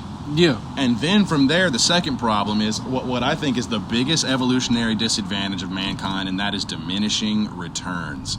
I don't know where that shit came in our genetic code, but I think it is the biggest thing, because I think it's the reason that words fail, because we create the word God, for instance, and like just hearing it roll off my tongue, God, that sounds powerful. It feels powerful. Yep. And so you can imagine whenever that word first came out, it just dropped, everybody's like, wow, that means something. Yeah, you probably really felt the presence of the Supreme Being when that first, when the word first came about. It's like your first bite of pizza. You eat pizza and you're like, damn. Yeah. Pizza is the truth.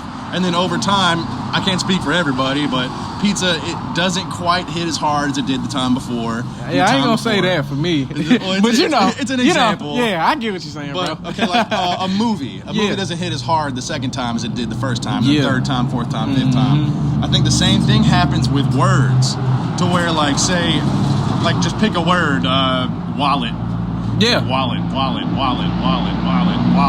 After a while, like, what the fuck am I even saying? You're just saying sounds, bro. And then you gotta say a new word, because wallet just don't mean shit anymore. All it is a sound. And that's why I feel like naming the Supreme Being has never been enough for me, because sound is just a creation of God. And even if you do name it, someone's gonna have to name it again later. Yeah, we're talking about an entity that not just created spiders, humans, grass, and sand. We're talking about an entity that created the concept of gravity, the concept of sound, light, movement, the concept of concept. Yeah, just everything. Like, just me waving my hands right now. It's created. The concept of it was created by God, and just us feeling like using sound is enough to define what the ultimate creator is, or using sound to represent it. It just never was enough for me. And so that's where music comes in, huh? That's where music comes in. That's why music is the way to solve that problem. Music is the closest thing I've experienced to sound, like accurately representing reality, because you could do so many unpredictable things with it.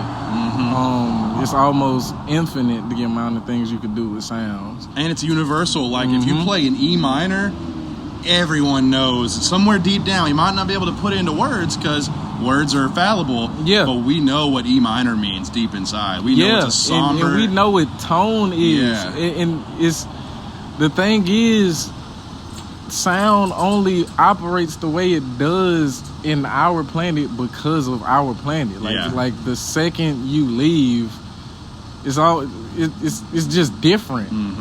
We live in a pocket of oxygen. The sound that we hear it the way we hear it because of the oxygen pocket that we stay in. You can't even hear shit once you leave space. Don't tell Star Wars that. Yeah. You know, it's a vacuum outside of here. Who knows what the hell you hear on other planets? But I would like to assume that you hear something. You're able to manipulate sound anywhere. You might not be able to come up with the same language, but But that's like, you're not going to be able to make the same sandwich with different ingredients. No, you're not. You might stack it the same, but it's not going to taste the same. Yeah. I feel that way. Speaking of media consumption, what are some of the say musical projects that have shaped you and influenced you more than anything else? Other people's projects. Number one, artists in general. I say the artist that has influenced me the most overall, Stevie Wonder. Really? I feel like Stevie Wonder is not from here. You know what? I'm inclined to agree. As a child, Stevie Wonder is just like this figure you hear about. You hear his music everywhere. You don't realize how much music he has that you hear everywhere until you get older and you dive into his discography. Once I did that, I have never been that speechless in my life. just doing a full deep dive of Stevie Wonder discography. I'm like, bro, how? Like projects that he's involved in that don't even have his name on them type shit? Just what he's written. Yeah. Instrumentals that he's hopped on. Yeah. Just the full thing. I would say the project that has influenced me the most when it comes to like metaphysical theorem, Control System by Ab-Soul. Yeah. I got a song called Soul Brother Number 3. There's a track number 2 on his on Control System is actually called, I think, track 2. And he ends it off by saying something like, I just took a number 2 and this is Soul Brother number 2 and this is track number 2.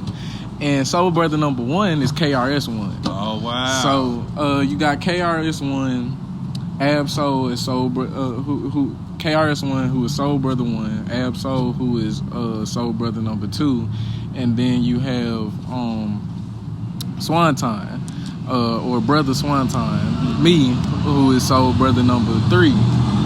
I just took the claim. Like, I'm like, ain't nobody else gonna claim it. Fuck it, I will. So I say Control System, because the internet. For a third one, we could just say At Long Last ASAP by A$AP Rocky. Okay. Sound wise. And as far as like your visual style, like what were some of the influences coming into the creation of Age of Insomniacs as far as the visuals and everything? Is that something you're comfortable with sharing or something you like to keep on the back end? Okay. Of course. Comic book movies and comic books heavily inspired the look and aesthetic of Age of Insomniacs. I was watching Sin City and Watchmen like back to back. Nice. just repeatedly watching it, picking up different things, camera movements, effects, shit like that, and I would implement it in my own way. Like, how can I make this my own thing? I would say that's probably the biggest. Yeah, you definitely have turned it into your own thing. Like I can just see the main Dr. Maximilian image in my head. It's just burned in there. Shit, it's like an iconic image at this point. Once the videos start dropping, it's gonna start making a lot more sense to a lot more people. So you guys putting a lot of work in on that right now? Yeah, it's actually taking so long because we haven't shot anything. The part that's been taking us so long is drawing out the concepts that we're getting ready to shoot. We start shooting in March. So, and this is you and your fellow Newport compatriots, correct? Yep. I would. Speaking of that, I'd like to speak more about that. So, yeah, let's talk about my people. Tell me about Newport, man. I can say Newport right now is in its very early stages. Mm-hmm. But even with us being, I want to say like 7 or 8 months in now, we are in a place where I never thought we would be in. At least not this soon. Newport is a collective of creatives who couldn't fit in anywhere. They couldn't find like a family that tailored to their style of creative. Mm-hmm. I know we all got our own different stories of that, but the fact that we all have our own different stories of that is what drew us together. So you got me on the music side, but also on the visual side. Yeah. Each member of Newport is actually the same thing, like visual and music, but you got different individuals who's more visual, less music, or more music and less visual. Shout out to Whitney, Kate, Leary, Shard. I feel like a lot of the stuff we're doing, we're just trying to break barriers, break tradition in how art is being represented. specifically in the black community, just because it's so stereotypical. You think of hip hop, and a lot of people, they think of a certain thing.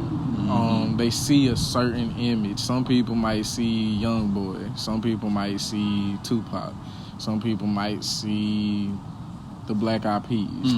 But what Newport is trying to do is just erase all that. Yeah. When you think of hip hop, especially for me, you just think of the world. Hip hop, I feel, has entered a magnitude where you could speak on it in the same manner as religion, as politics, as culture, because hip hop is the culture.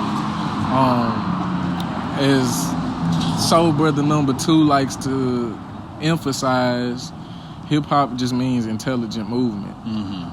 Hip meaning you're aware or of the times, the hop being the life or the movement. So when you're moving intelligently, or the life, you're living life and being aware, you're living hip hop. Yeah. Let me ask you this, and this is from a place of humility. I'm asking this, genuinely seeking an answer, because this is something that I've been curious about.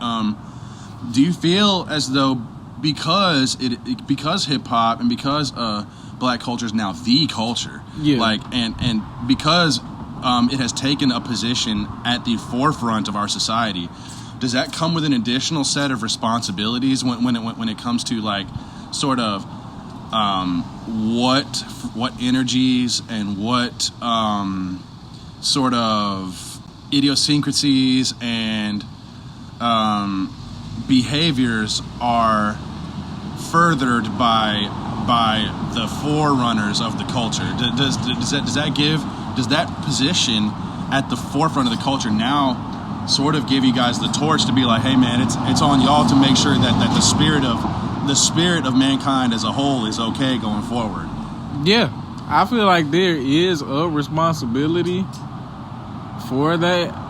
A lot of people might not feel like they're responsible, or they don't have the responsibility to do that. But the responsibility for that is there. Those who feel it and take it on were meant to. Because you feel it and you felt the need to take on that responsibility to make sure this precious thing isn't being tarnished. Yeah.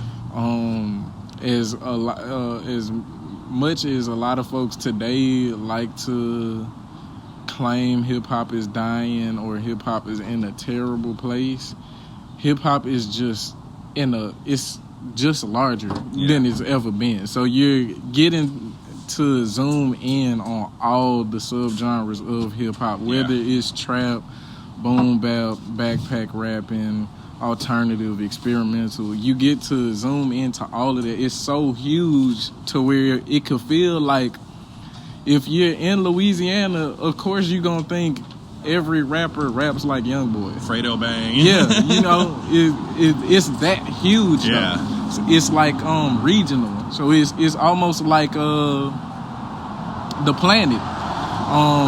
Like a lake is either man-made or a crater that filled over time. Yeah. That filled with water over time. But you also have things like canyons and islands. These are just wounds that came from earlier cataclysms where people are like, oh, that's a canyon. No, that's really just a crater, bro. It's just huge, and we able to live in it. Same thing with hip-hop.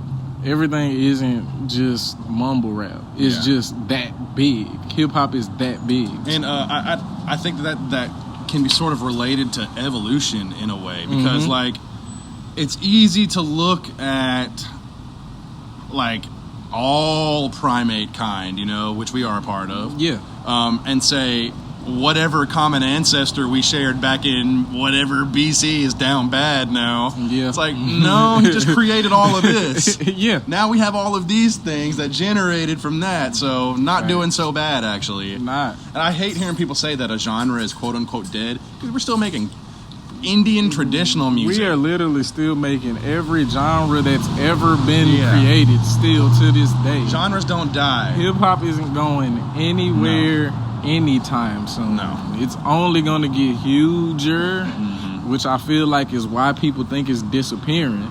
It's become reality. Ubiquitous. Like, Yeah. it's everywhere. Yes, Yeah. everywhere. So it's like, now that it's everywhere, it feels like it's nowhere. Yeah, 'Cause like... you're looking everywhere, you're seeing the same shit, but it's like, bro, where did hip hop go? It went every fucking where. Like bro. AC/DC, for instance. Like, Yeah. like you might say, oh, AC/DC, that's old folks shit. Like, don't nobody care about that anymore until you walk into Walmart and see 50 AC/DC Exactly. shirts. And you hear fucking Back in Black on 15 commercials that day. Exactly. Like, did they fall off, or No. does shit just become more interwoven into society where you just don't see it as much anymore? This is why I feel as though music is, I ain't gonna say the ultimate way of manipulating sound to express yourself, Yeah. but it's up there, bro. Music is not going anywhere. And I love that Voyager 1 carries like different types of language, but also carries like vinyls and shit that represent different time periods of humanity. I also love the picture that it took, the pale blue dot, Yeah. where you literally looking at the smallest image of planet Earth. It Yep. makes so much sense. All of our history, everything we've ever Everything. done, ever thought, ever felt. Right there on that little dot. It takes up like 1 pixel of Yeah. the picture. It's so mind-blowing because Earth is so fucking loud to us. Right now, it's the loudest it's ever been, especially with the internet, because you can be in a room of complete silence, open up your phone, and it's so loud. It's loud as hell. But when you look at that pale blue dot picture, it's a silent pebble. It's a silent pixel. And touching back on what we said earlier about the possibility of bad faith actors in big enough and strong enough numbers manifesting realities that can sort of pull God or pull magic or pull humanity out of the equation and diminish the human spirit in a way. I wonder if that image of the pale blue dot is one of those things. Because, you know, you see that image of a little blue circle way off in a black abyss, and what does that make you feel? Small. Insignificant. Puny. Dude. Powerless. But all it takes is one day walking through this world to realize how freaking powerful you are again. Yeah. It hit me like sometime at some point last year. I was like, bro, wait a minute. We are tiny as fuck. Like we just feel big because it's our perspective. Yeah. Like we're just large because this is the scale that we're adjusted to. But we're actually super tiny. But in the same sense, we're super large if we want to zoom into the quantum realm. Yeah, I think it's all perception. It's Because, all perception. And you can choose to be like, yeah, I'm this little microscopic atom on this dot in the middle of black space, and all it takes is one rock flying from that direction in space and we're all dead. Yeah. Or you can choose to perceive it differently. I am massive. I am a... You can be the cataclysm. Yeah, You can yeah. go to an ant pile right now and fuck their entire life up. Or introduce a vibration into existence that affects reality to an extent that flows way beyond you. Yeah. You know? Way beyond you. And that makes you massive. You know? And so... That's how I feel about Manifest. Yeah. Manifest and Newport as well. But just because I haven't spoken on Manifest, I feel... We do need to talk about Manifest, man. Okay, go on. I feel like Rashard told me one day, he was like, it's something mystic about that house and the stuff that we do in there. Since Manifest has been a thing, the amount of things that have come into fruition has sped up. in comparison to the music scene prior to Manifest. And it's because if you want to look at it in a scientific or a literal sense, you can say it's because it's hella motherfucking artists meeting up in one spot. So yeah, of course it's gonna branch off. It's bigger than that. But no, like we have specific visions that are aligning, like in divine timing, like in a almost like creepy way. It's like, bro, what the fuck? Yeah, and like I said in the cast with Rashard, I saw this existing 15 years ago. Yeah. And I didn't think it could ever be real, but I was like, oh man, I need that to be real. And I saw Manifest, dude. Yeah. I saw what we have now. Yeah. And I didn't think it was possible. I can say that I saw the same thing. I didn't know it would be Manifest, but 10 years ago, I was 15. So we could say like 15 years ago, our Future and them were just popping off. This is around that era for me. I'm in middle school. You have like your huge collectives that's popping off.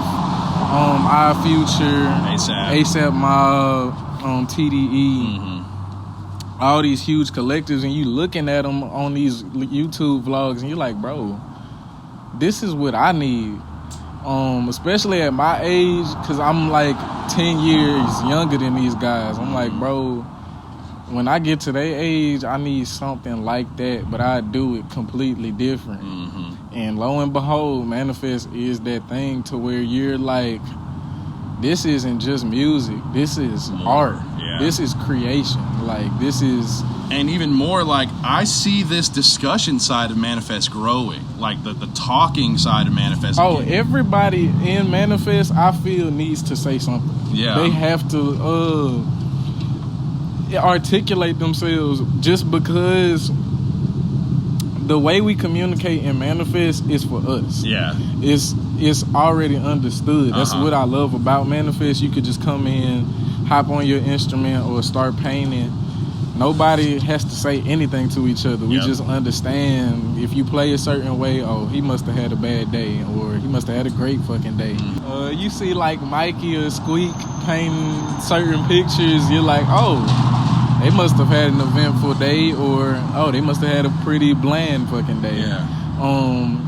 But to the outsiders, the people on the outside looking in, some of them just need articulation. Yeah. Regular, say it in layman's. What is your perspective of the world? Why do y'all do the things y'all do? Why do y'all operate the way y'all operate? And why is it that y'all believe in what y'all believe in? That's what this is for, man. I almost called this the Manifest Podcast. But I want to interview more people other than just the people inside of our collective. But I also think it's important that we, as Manifest goers, spearhead a literal discussion side, because it's not enough to have people come meet with me and tell other people, other members of Manifest indirectly. We need to have a platform of some kind where, whether at Manifest, in the studio, or something, to where people who have shit to say can get together and say things. Just set up a reoccurring panel. We have enough people to switch it up every week for however many weeks. 'Cause I feel like I know you're gonna have Quan on here this weekend. Bro has a very interesting perspective of life. Me and his perspective are completely different. Yeah. But so is me and Shard's. But I also feel like that's why we are able to work so well together. Yes. We have a lot of the same goals, but we operate and go about reaching them in different ways. Completely where it fits together like a puzzle piece. Yeah. So like Shard, he'll probably tell you, like, if I sit up here and talk about movies and shit, actors, different musicians that I fuck with, producers, directors, I'm probably not gonna know what the fuck I'm talking about. Yeah. But the reason he's so abstract is because of that. Like, he didn't study fucking Interstellar for 3 weeks straight and shit like that. I did though, which is why, like, we're students but in two different ways, and we reach our goals in the way we reach them, because it's like, bro, I know the shit I know, he knows the shit he knows. Let's just educate each other and see where it goes from there. Yeah, which takes such a level of humility. Bro, I feel like everybody should thank Quan for me being where I'm at right now. Why is that? Because I would not be outside if it was not for that, man. I was a very introverted, very antisocial person. This is where I feel like the differences benefit us extremely well. Bro was outside. You could see him in like music videos from local artists from like 10 years ago. Really? He's like 12. Like just in the music video, just because like he's been outside, he's been on the scene. I can't wait to talk to him about way longer than I have. But he's also the reason I came outside. I for the longest, for like the first 4 or 5 years, I made music. I wasn't doing shit, bro. I'm not going nowhere. Like, I could make a whole album in my bedroom and not have to go anywhere. Just drop it. People know about it. I wouldn't have known how many people knew about my shit if it wasn't for Quan. He like, bro, I really think you should do a show. Like, just so you kind of understand how many people are tapping into your music. First show I did, half the room is like rapping the lyrics. And thank God he said that, because where would we be if you hadn't started doing that, man? I'd probably be in college or something traditional. Yeah. I really don't know where I would be if it wasn't for that. Just that extra push, because I went off to college actually, and I dropped out. Shit, I just wasn't fucking with that shit. Like half the shit I was doing in college was for music. Yeah. So I would spend like most of my time in my dorm making mixtapes. Okay. Skipping class. First semester, my grades were amazing. A's and B's. Second semester, once I got to know everybody on campus, who's the artists, who's the producers, who's having the functions, where and what times, all of that shit. Oh, I'm skipping every class. My grades were so ass. Second semester, I got put on academic probation. Like, wow. Yeah, like I knew then I was not coming back. Like, y'all didn't have to put me on academic probation because I wasn't coming back anyway. I'm not about to waste my mama money like that, first of all. Secondly, this is just not my passion. All right, well, Mack, it's been an absolute pleasure having you on the show today. Crazy awesome talk. It's been awesome picking your mind and learning so much about you. Myself. I knew it was going to be an awesome cast, but it superseded even what I thought it was going to be.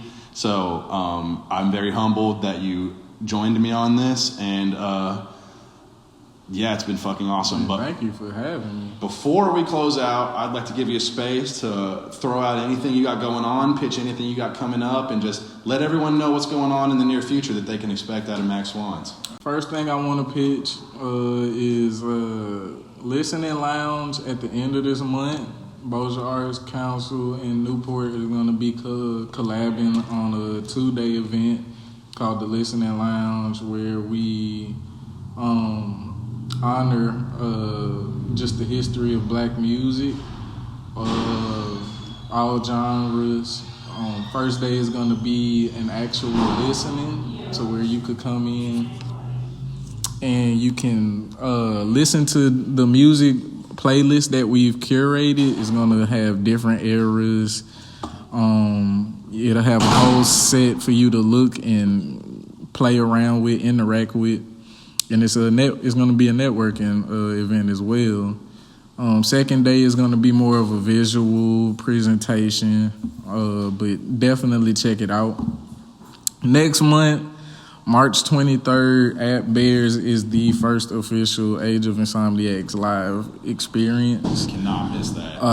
Please do not miss this, especially with it being at Bears and so close to Manifest. Manifest heavily inspired Age of Insomniacs, heavily. So this is going to be the first one. It's going to be a full experience. It's going to be me and Jaquan, 2-man show, 2 different sets, just taking on the stage ourselves, really diving into our discographies. Please tap into the Newport exclusives. You get a new one every Tuesday at 10 a.m.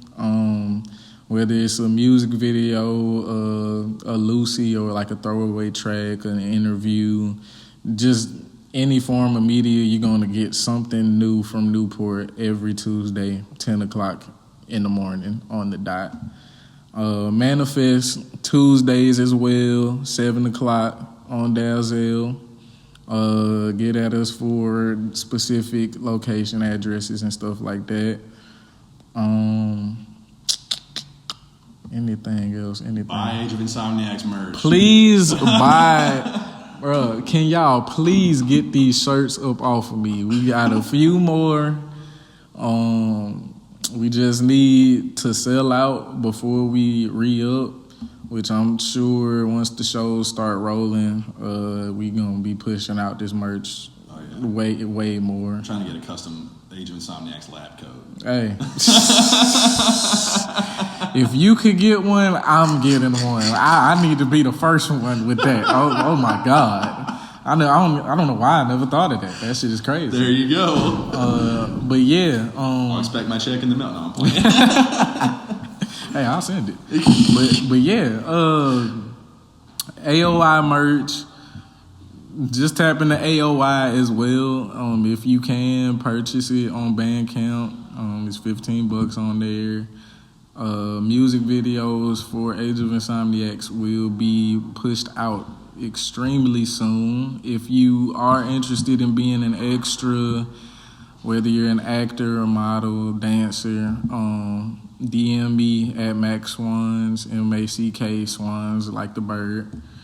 Anything else? Right now we're in the writing stages of my new show for Newport called Local News, where I'm gonna be touching on different topics with different guests. First episode, I'm gonna do something crazy and have 3 special guests. Don't want to say who yet, but every episode after that is gonna be like a one-on-one conversation, just about not just music and art, about life and how we perceive it, how we experience it, just different things going on in the culture, stuff like that. It's called Local News. Please tap into that. I'm gonna let everybody else in Newport plug in their personal projects, but those are mine for now. Okay. Well, man, all that sounds awesome. I'm going to be hitting you up about some of those extra positions. That sounds pretty fucking cool. Oh, yeah. But anyway, I guess we'll go ahead and close it out for the day. Thank you, everybody, for listening. Thank you, Mac, for coming out and talking with me today. This has been The Profit Incentive, and we'll see you guys next time. Shout out Tyler. Y'all tap into his music as well. That's my last plug. Thank you, bro. Thank you, Tyler, for having me. You guys be cool.